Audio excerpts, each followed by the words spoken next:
Not only is all your affliction momentary, not only is all your affliction light in comparison to eternity and the glory there, but all of it is totally meaningful.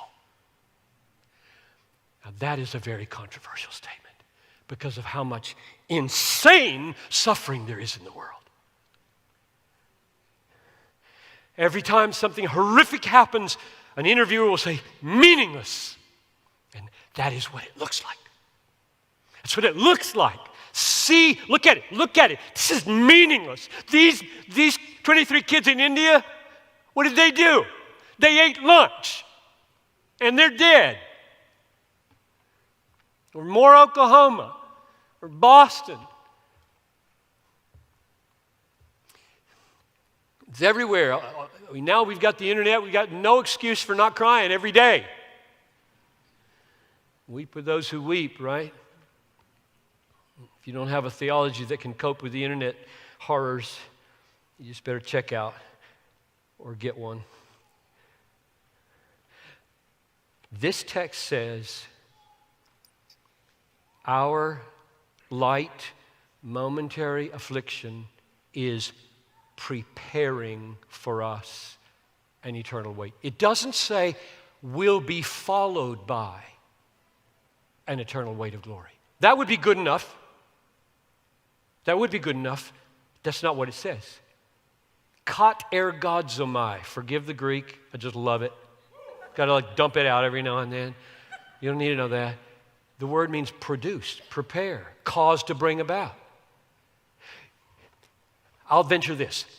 Every millisecond of your pain from the fallen nature or fallen man, every millisecond of your misery in the path of obedience is producing a peculiar glory you will get because of that.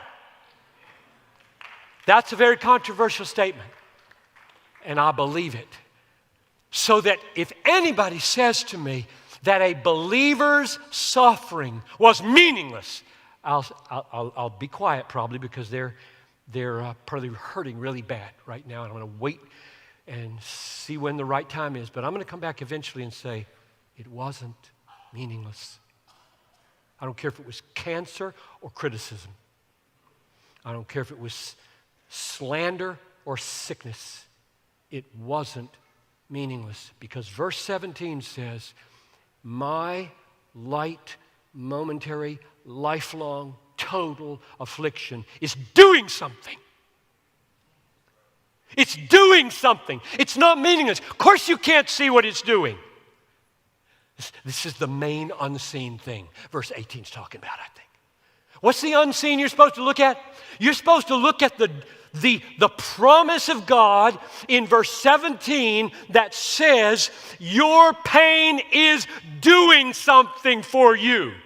You can't see it, you can't feel it. Either you see it with the eyes of faith, believe it because the text says it, or you lose heart.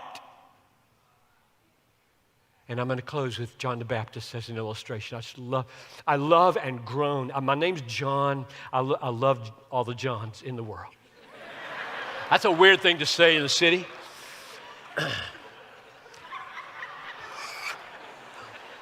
If I were good enough, I would.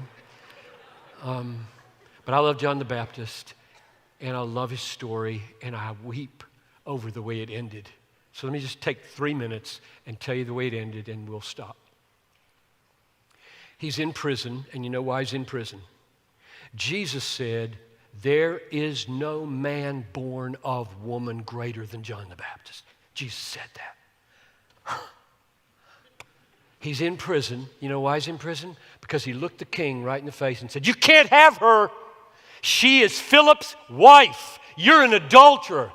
Well, that's a very dangerous thing to say to a king who has absolute authority over anybody to do anything he wants. So he puts him in jail. He's scared of him, so he hasn't killed him. But there he sits, and now it's Herod's birthday. And he gives a party for himself. Throws in a little bonus, a little sexual bonus for his guests. Has his stepdaughter dance. Really, really pleasing dance. turns everybody on. They're all loving it. And when she's done, he knows she's pleased the guests, so to reward her, he says, I'll give you whatever you want, up to half my kingdom. She goes to her mom, Herodias, who hates John the Baptist, and says, what should I ask for? And her mom says, ask for the head of John the Baptist on a platter. Okay. She walks back in. Everybody's listening. What's she going to ask for? I want right now the head of John the Baptist on a platter. Silence in the room. King can't take it back. Okay. He whispers to his attendant, get it. John's sitting there in the cell, wondering how the kingdom is going to come. And the door opens, and two guys are standing there, one of them with a sword. It's just a moment of silence, doesn't know what's going on. And the one with the sword says, come over here and kneel down, and if you struggle, we'll bind you. And John says, what happened? What's going on? And the executioner says, King's daughter danced in the party, and she asked for your head, and we've come to get it. We're going to take your head. That's the last thing he has to think about in the next 20 seconds. What would you think? Everything in me says, God, what can be more meaningless than a party where a girl dances, asks for the greatest man on the planet's head, and within 2 verses of the Bible, he's dead? God!